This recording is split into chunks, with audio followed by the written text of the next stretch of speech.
পিছনের কথাকে ওভারটেক করে আপনাকে আমাকে সামনে এগিয়ে যেতে হবে।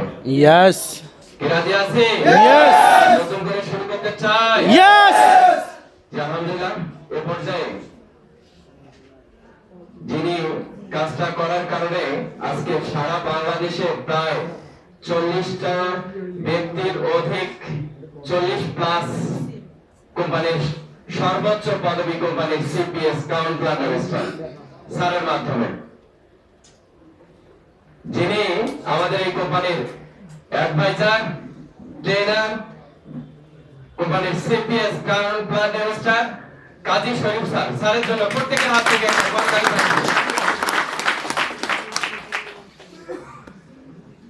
আসসালামু আলাইকুম ওয়া রাহমাতুল্লাহ। ওয়া আলাইকুম আসসালাম ওয়া রাহমাতুল্লাহ।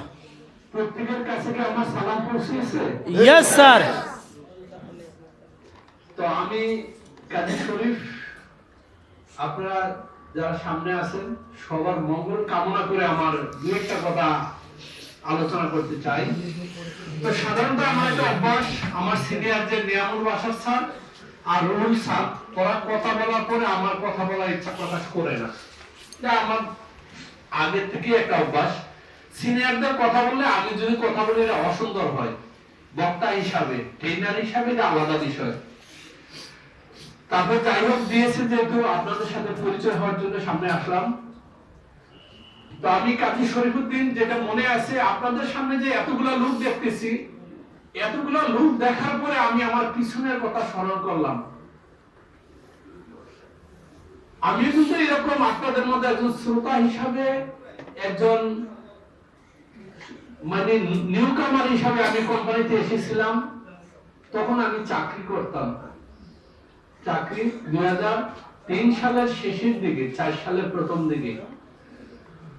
তো চাকরি করার পরে আমি এইখানে সেমিনার শোনার জন্য আমি প্রায় 3 দিন 4 দিন একাটানা আসছি। সকাল 9টা 10টা থেকে আরম্ভ করছি, বিকাল 5টায় প্রোগ্রাম শেষ করে বাসায় গেছি। এমনি একটানা 3টা প্রোগ্রাম দেখতাম প্রতিদিন। শুধু আমি আশ্চর্য হতাম কিভাবে এত টাকা পাওয়া যায়, কিভাবে এত টাকা পাওয়া যায়, এটাই আমার কাছে মিরাক্কেল মনে হয়েছিল। তো দেখার পরে একবারে আমি ডেভেলপমেন্ট বোনাস কিভাবে পাওয়া যায়, এইভাবে কিভাবে পাওয়া যায়, এগুলো আমি বুঝতাম না তখন। তারপর বোঝার পরে আমি কিন্তু চাকরি ছেড়ে মডার্ন হারবালে কাজ আরম্ভ করেছিলাম।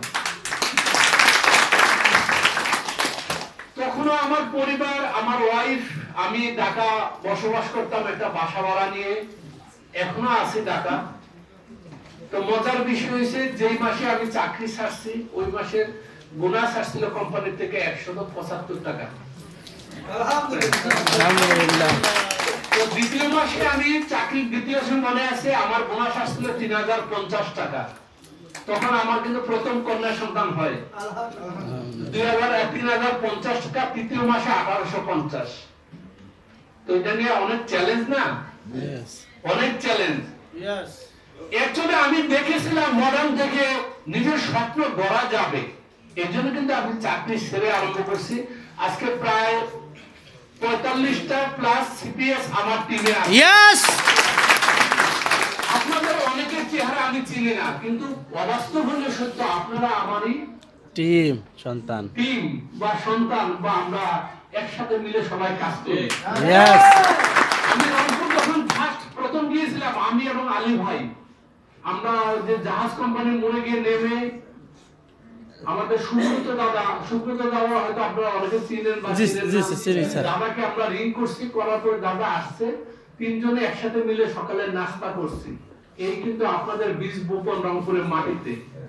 তো মজার বিষয় হচ্ছে টুডেল নর্থ বেঙ্গলে আমারও একটা টিম, আমাদের আলী ভাইয়েরও একটা টিম। কাজ করতে গেলে রংপুর করতে হবে এরকম না, সারা বাংলাদেশ আমার মার্কেট। সারা বাংলাদেশের যে 68,000 গ্রাম, এই 68,000 গ্রাম আমার মার্কেট।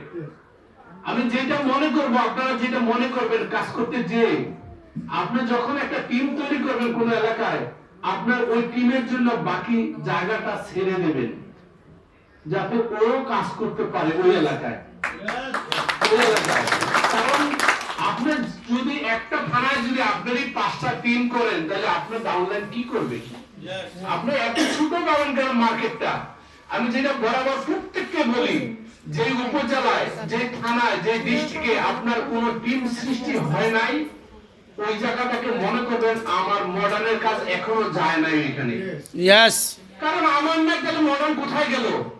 আমি তো মডার্নের একজন প্রতিনিধি, আমি তো মডার্নের একজন ডিস্ট্রিবিউটর বা সদস্য বা লিডার। আমি ডাক্তার আলমগীর মধ্যে প্রতিনিধিত্ব করতেছি, কোম্পানির প্রতিনিধিত্ব করতেছি।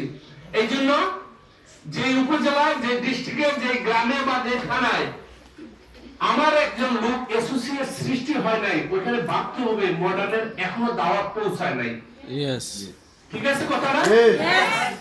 কাজ করতে যে যদি দেখেন 5 জন মানুষ মডার্নের প্রোডাক্ট চিনতেছে, তখন কিন্তু আরেকটা চিন্তা করবেন, ওরা আপনার ক্রসলাইন বাবার দরকার নাই।